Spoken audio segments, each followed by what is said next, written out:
we'll just start off in Exodus chapter 14. I'll read you a passage of Scripture. It's where, back it up here, it's where we're going to be talking about, remember when Moses led the Israelites out of Egypt after 400 years of slavery and then crossing over on the Red Sea. Everybody thinks that we know that story, we know it well.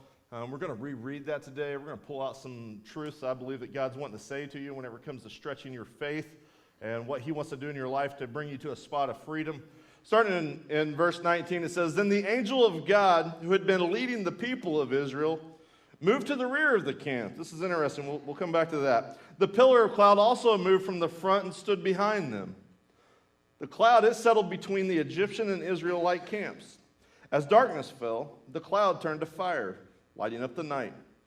But the Egyptians and the Israelites did not approach each other all night. Then Moses raised his hand. He stretched out his hand over the sea. And the Lord opened up a path through the water with a strong east wind. The wind blew all that night, turning the seabed into dry land. So the people of Israel walked through the middle of the sea on dry ground with walls of water on each side." So out of all my kids, the youngest one I have is Titus. He's a squirrel. He's probably out of everybody got the most. We're trying to, me and my wife look at each other all the time saying, where in the heck is he getting this? And we all know it's from me. He's got tons of charm. And he's funny, man. I mean, he's just out of all of my kids, he's probably the funniest.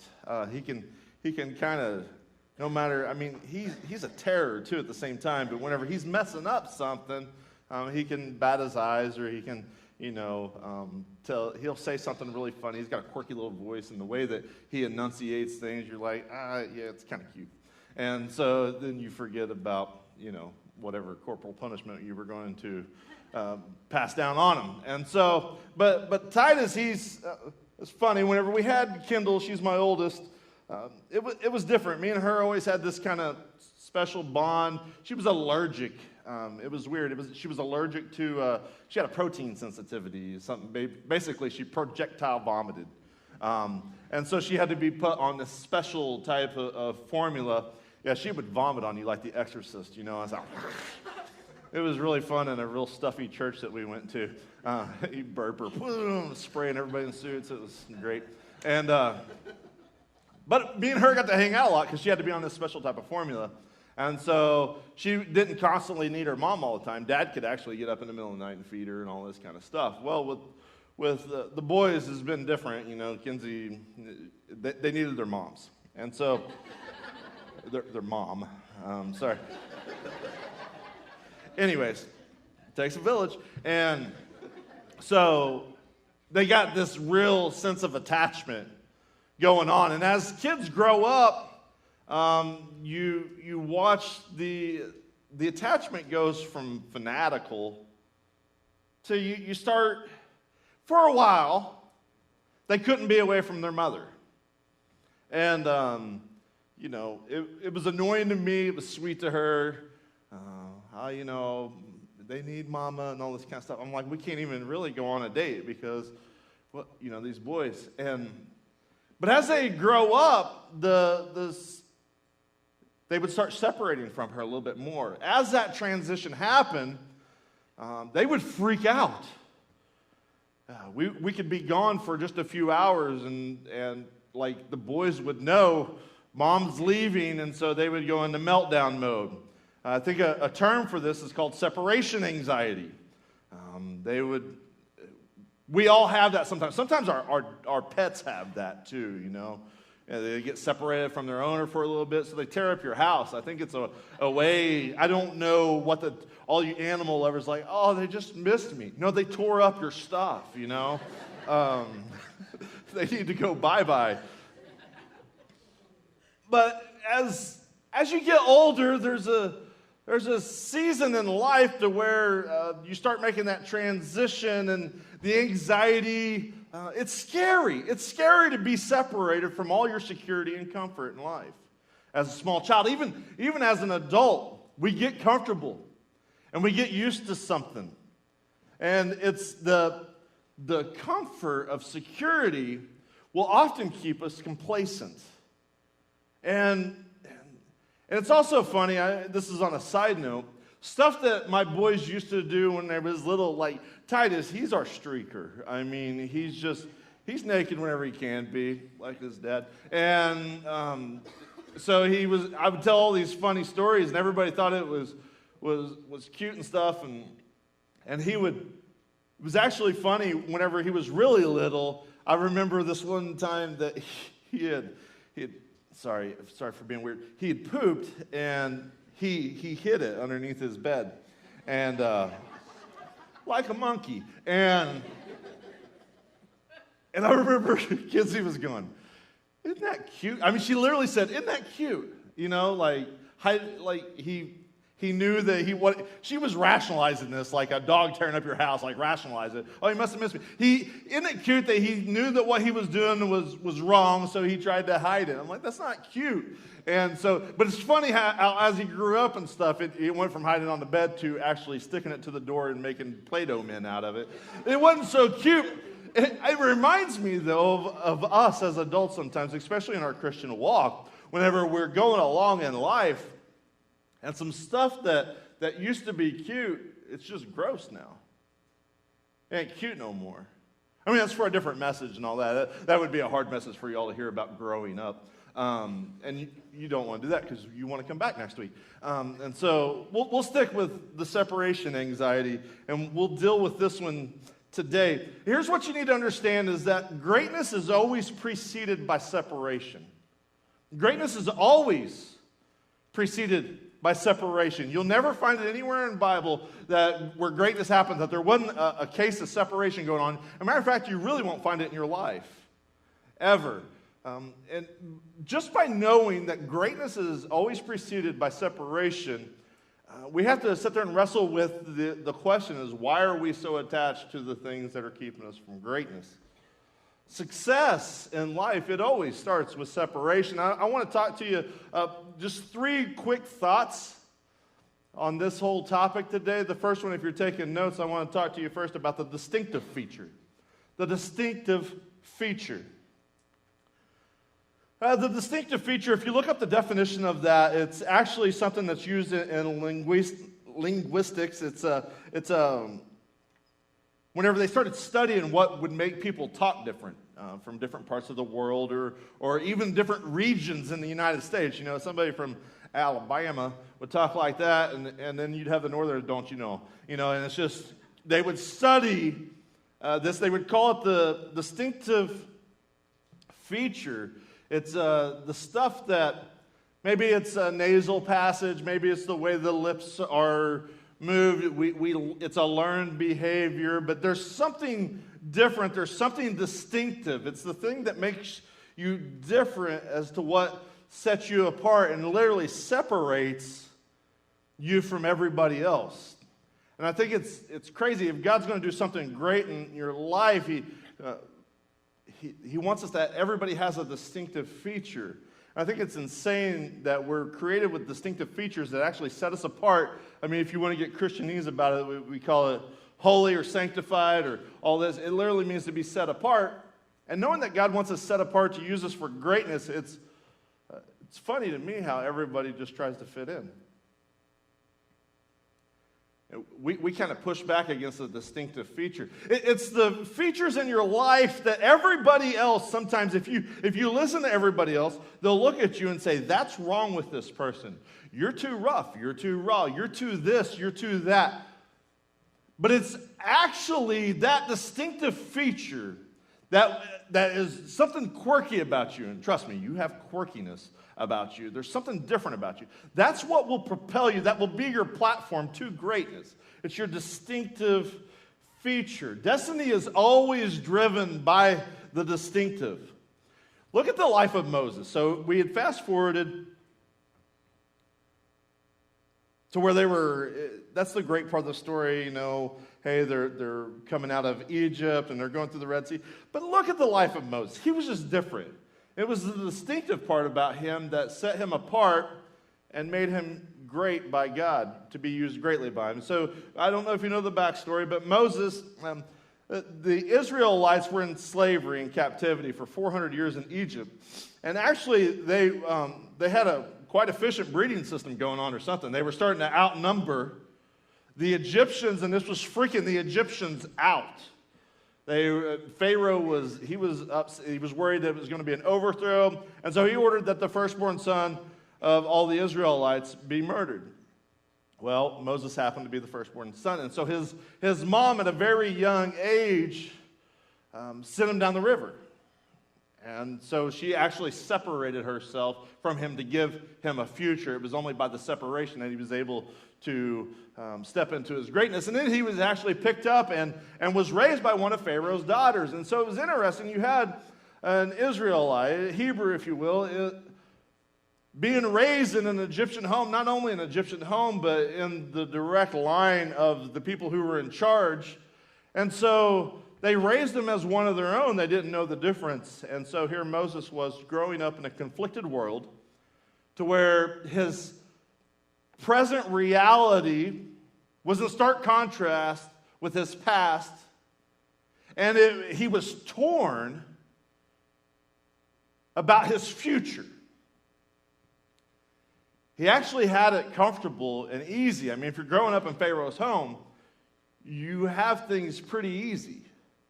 And so he had the comfort that was leading to complacency, and it was tormenting him. And one day he was faced with a very stark moment in time in his life. He sees an Israelite getting beat.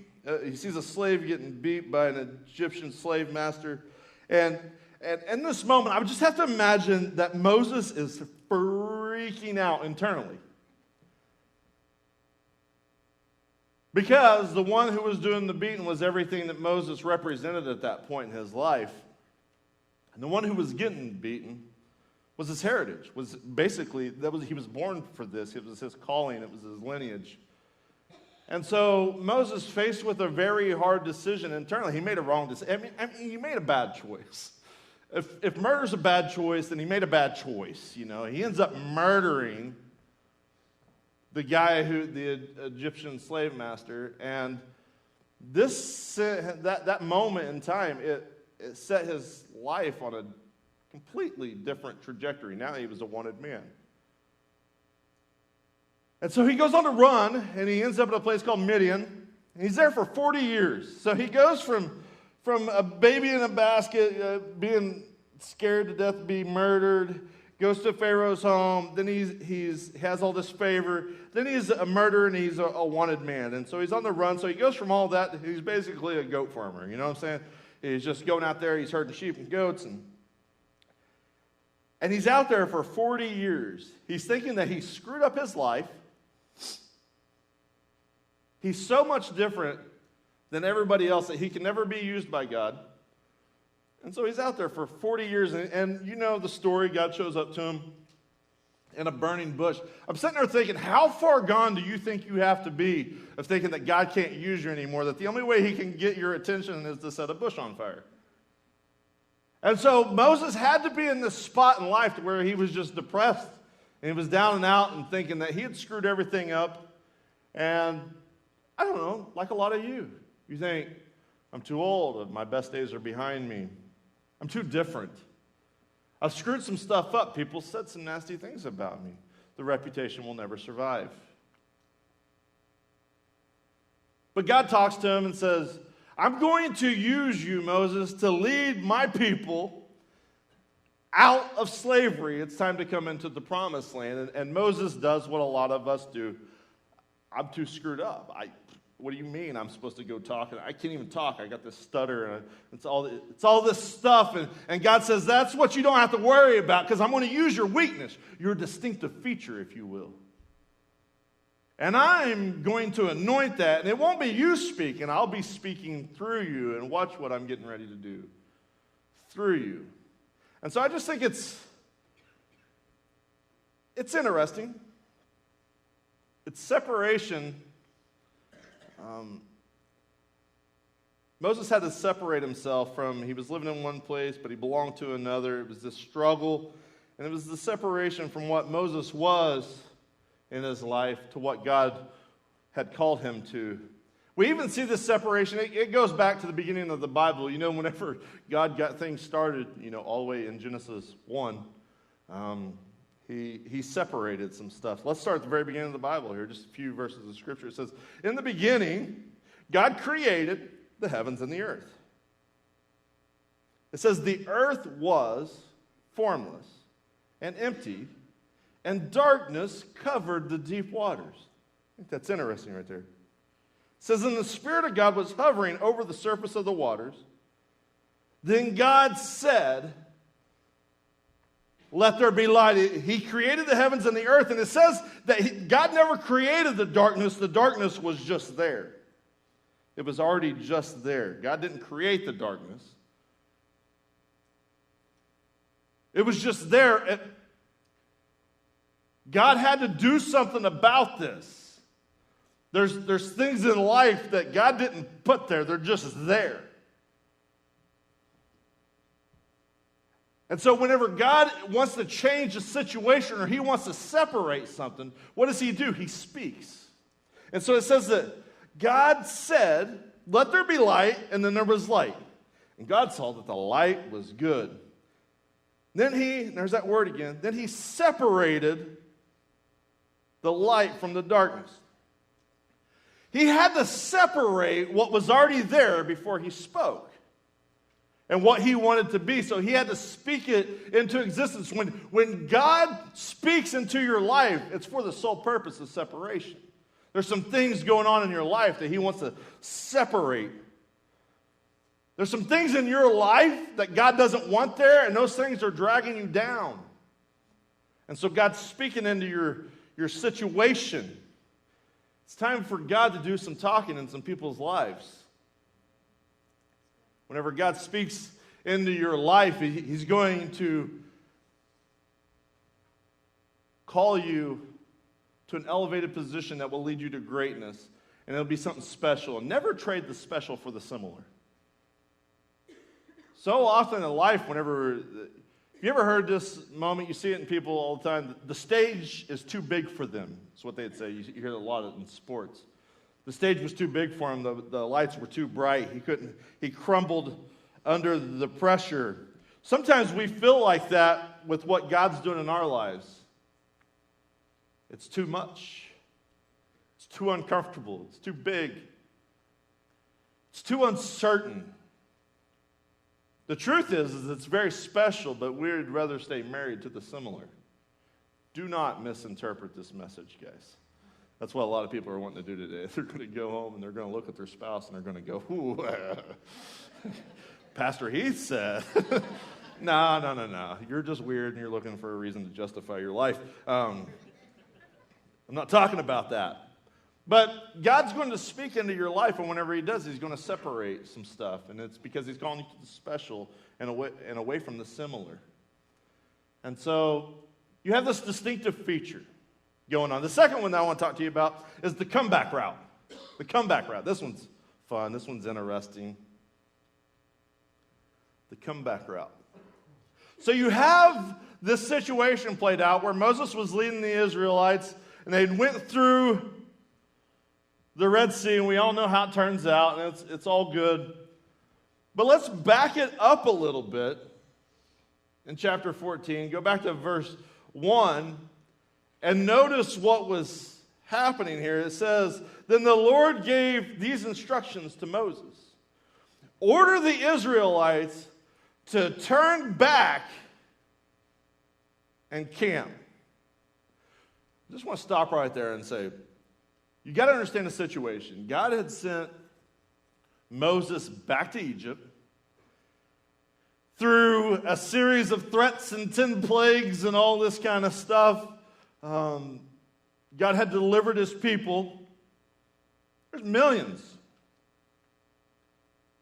And everybody had left, and they were excited when they left. They're like, finally, we're out from under this oppression. Finally, we're getting delivered to the promised land. Finally, all this is happening. So Pharaoh willingly let them go. Pharaoh realized that whenever they left, his labor force just walked out the door. He's like, that was a dumb move. So he's going to go after them to bring them back to slavery. They're marching along. They were excited when they left. And actually, we'll read later that when they left with their fists raised in defiance against Pharaoh. And so all this stuff's happening, and they know that now the Egyptians are chasing them. And they get to where they think they're going, and God tells Moses, turn around. Excuse me, Mr. Burning Bush? Like, what do you mean? My enemies are back that way. My past is back that way. Turning around right now would be suicide. Turning around right now would be defeat. There's no way we're turning back. That would have been a hard sell if you were Moses to try to get everybody to turn back. It's like, boys, look, I know that I said we was going to the promised land and all this. I don't know what God's up to, but we got to start heading back. We got to make an about face and head back. Later, he goes on to say that the Israelites are confused and they're trapped in the wilderness. The turn back,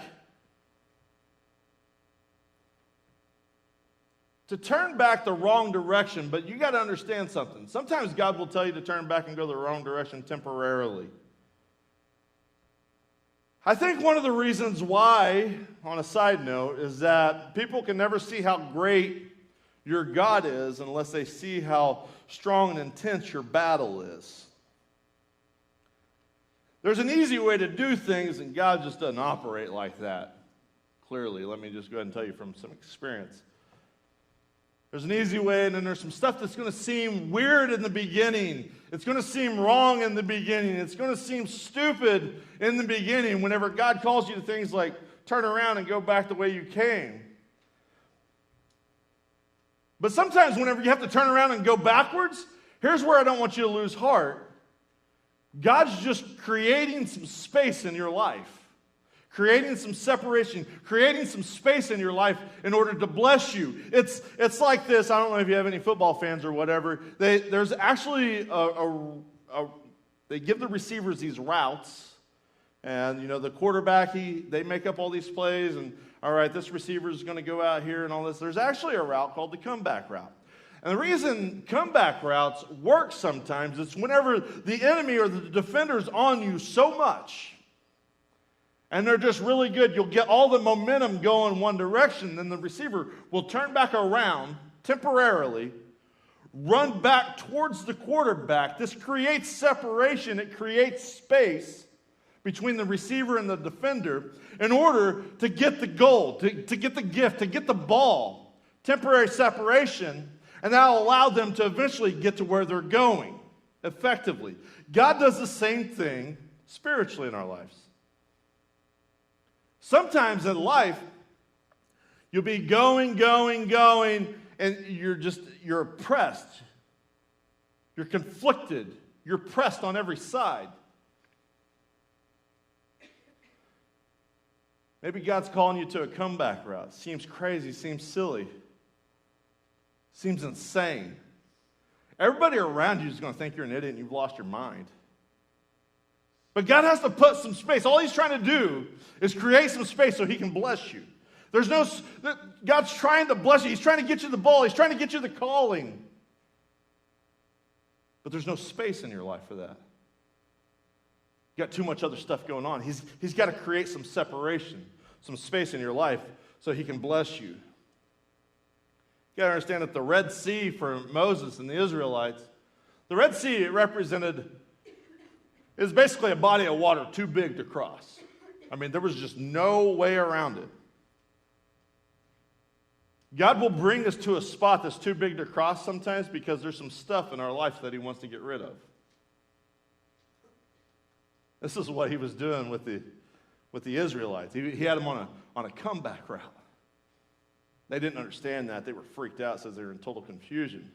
Actually, what was happening, we'll find out later on, the enemies are going to think we've lost our minds. They're going to get closer to us. The reason that God had to get rid of the Egyptians, I don't want you to miss this. The reason that God had to get rid of the Egyptians is because he knew that if he didn't destroy them, if he didn't get rid of them out of the Israelites' life, that the Israelites would eventually return to them. There's some things in your life that God's going to take you to a huge situation. It's way too big for you to explain. It's scary. God's wanting to get rid of some stuff in your life because like a dog returning to vomit, you'll return to the familiar. And some people in life, they would rather have the comfort and the security of slavery than the uncertainty of freedom. I don't know if you ever heard this term whenever you talk about miracles. We love miracles, don't we? Man, God's miraculous. Actually, we don't love all of the miracle. We love the beginning of the miracle. We love the excitement of the beginning. And we love the fulfillment and the satisfaction of the miracle being completed. But the middle really kind of sucks, just to be honest. The middle part's hard, and it's in the middle of a miracle that will always separate, listen to this, it will separate fantasy from faith. Everybody wants the end goal. But listen, it takes a person of faith to keep walking, to keep going, even whenever they don't, when you can't see it, when you can't feel it, when it feels like everything's caving in. This is where God separates those with just a fantasy from those that have faith. And so if you're in the middle of your miracle, like remember when God spoke to you and it was so exciting? Yeah, we're going to do this because it's going to end up like this. And man, we were so excited. It was just the excitement. Everybody gets excited when God speaks into their life.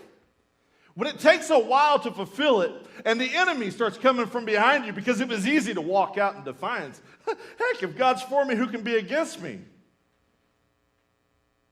Poop on all y'all. I'm going where I'm going.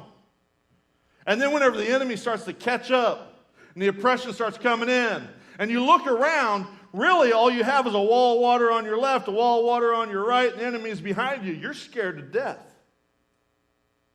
And it's the middle of the miracle that will separate faith from fantasy. Let's go back to the story, Exodus 14, starting in verse 8. It says, the Lord hardened the heart of Pharaoh, the king of Egypt. So Pharaoh, he chased after the people of Israel, who had left with fists raised in defiance. The Egyptians chased after them with all the forces in Pharaoh's army, all his horses and chariots, his charioteers, and his troops. The Egyptians caught up with the people of Israel as they were camped beside the shore near Pi-hahiroth, which is where God told them to go back to. God had led them straight back. That's where the enemy had finally caught up to them. Across from Led Zeppelin. As Pharaoh approached, the people of Israel looked up and they panicked. They freaked when they saw the Egyptians overtaking them. They cried out to the Lord and they said to Moses, hey, Mo, why did you bring us out here to die in the wilderness? What was it? Was there not enough graves for us in Egypt? What have you done to us? Why did you make us leave Egypt? Didn't we tell you this would happen while we were still in Egypt? We said, leave us alone. Let us be slaves to the Egyptians. It's better to be a slave in Egypt than to be a corpse in the wilderness. It's funny how people are bold until the battle comes. Ooh, that'll preach. That's a whole sermon right there. Bold until the battle. You're going to have people that will start it with you. You're going to have people in your life that'll be there in the beginning. But they were never intended to go to the end. Because what they didn't know is there was going to be an epic battle in the middle. And the battle's hard. Fists raised in defiance. You're going to get separated from some people in the middle. People will lose heart. This is why it's so important for you to know exactly what God's called you to. And whenever you're called to greatness, you can't let other people that's trying to hold you to the similar and the complacent and the familiar hold you back, because the cry of the people, the crowds, if you listen to the crowds around you, they're going to be like, man, no matter how crappy my life was before, I would rather go back to that because at least I knew the amount of crap I had to do every day. This is uncertain. This is taking faith. This is taking resources. This is taking time. This is taking a lot of heartache. This is taking some bloodshed. This is taking a ton of hard work that I never intended on doing. And those people will turn back. Let them go. When the heat gets cranking up in your life, in the middle of the battle, people will run. It was funny, the Israelites, their progression. They went from begging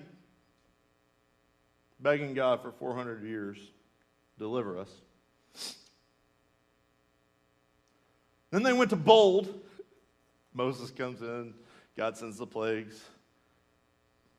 I love the rally speech. Moses is like, I told him to let my people go. He's letting us go. They're like, grab your donkeys and your chickens. We're out of here. Hey, Pharaoh, we're out of here. So they went from begging to bold, and then the battle happened, then the heat gets turned up, then they wanted to go back. That same pattern's true in your life. You're begging God for a miracle. He'll bring you the miracle. You'll get real bold. Then the battles will happen and you'll shrink back. It's craziness. It's craziness. You got to watch it. It's the comeback route. When it seems like you're going backwards, God's just creating some space through separation so he can bless you. Don't lose heart. The final thing is what I want to talk to you about. It's the second stretch. The second stretch. This series is all about stretching. Now I want to talk to you about the second stretch. The first decision that they made was to leave, and the second decision was to go back. The truth is no matter what you have in your life right now, no matter how much or how little, you have to stretch it. You have to stretch what you have. Say, well, I don't have much. You're called to stretch it. Well, I got it. It's funny how people with nothing are scared to lose. They're like, this is all I got. But listen, they are more likely to stretch out. People that have nothing are more likely to stretch out. The dangerous people in life are the people with something. You'll accumulate so much stuff in your life, you're scared to lose it.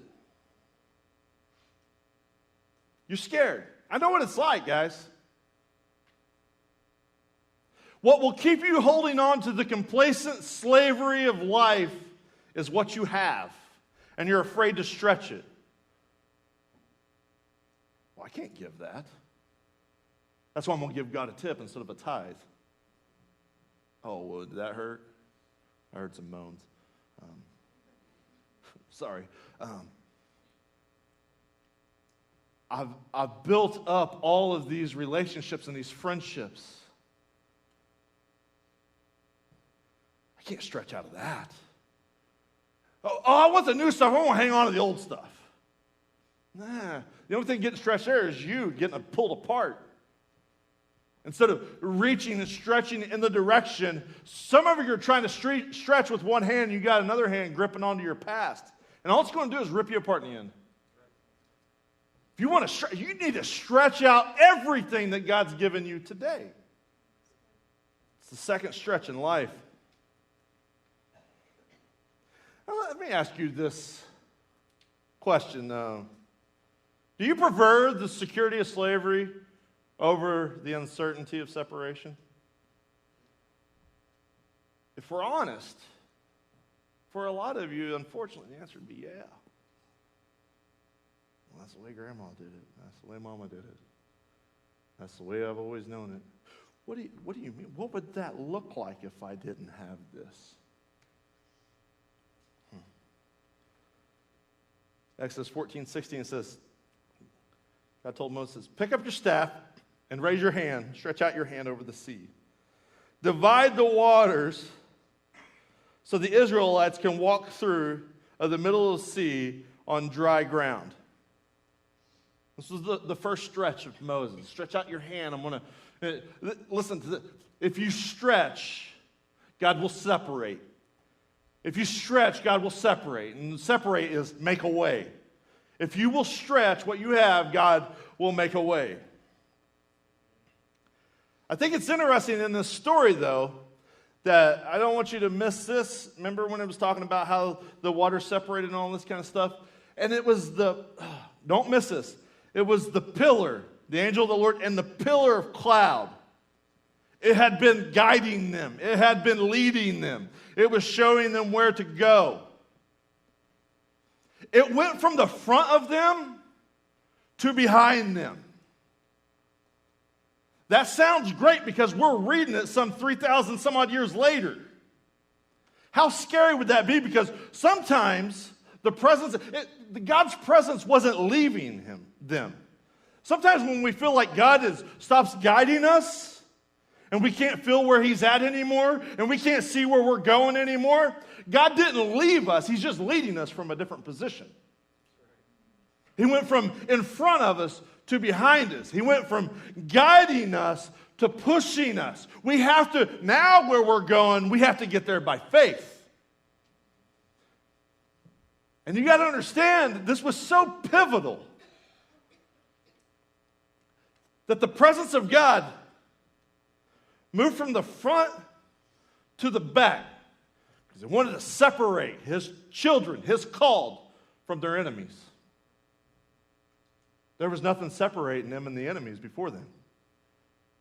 Sometimes in life, whenever you feel like, God, where are you? I can't see you. I can't feel you. He's just leading you from a different position. He's creating some separation in your life. You didn't realize how close the enemy really was to taking you out. So God's going to lead you from a different position to create some separation in order to bless you. I'm preaching way better than you're acting, so whatever. I don't know what's wrong with you all. It's the 10 o'clock service. You all are, still tired? I don't understand. Anyways. Sometimes, though, listen, you've got a impossible situation on your left, an impossible situation on your right. I mean, where were they going to go? You got enemies behind you. The only way out's straight ahead. You want to know which direction to go? What's the open route, baby? Are the doors closing everywhere else around you? Because God knows that we're stupid. We would go right back to that. So sometimes it's not an open door in life that's our salvation. It's all the closed doors. And if you come to a closed door, it just means God is leading you from a different position. He's closing it down, saying, no, you're my special kid. Put the helmet on. Anyway, I don't want you here. I don't want you here. You go to the next one, it's closed. No, I don't want you here. I know that where you thought you was going was the right way for so long, but I'm doing something new in you see. And you were going the wrong way. Someone changed directions with you. Some of you are panicked whenever you get in the middle of the battle. Don't be. Sometimes we get panicked whenever God brings us out to deep waters. Why do we panic when we get out in the deep waters? It's because we're helpless. But don't panic. Let me promise you something. God didn't bring you in the deep waters to let you drown. You know why God brought you out of the deep waters? Because He knows your enemies can't swim. That is good. I'll say that again. He's not going to let you drown. He just knows your enemies can't swim. Oh, the enemies can chase you on the playground where you want to play. You get on the battlefield. Let God do the fighting for you. So it's but God will often take you into crazy places, but He's doing that because He knows your enemies can't touch you there. So the First stretch happened whenever Moses stretched out his hand over the waters and the waters separated. Here's the second stretch. I want to show it to you. Verse 26. It said, not 26, it's 26. When all the Israelites had reached the other side, the Lord said to Moses, stretch your hand out again, Moses. Then the waters will rush back and cover the Egyptians and their chariots and their charioteers.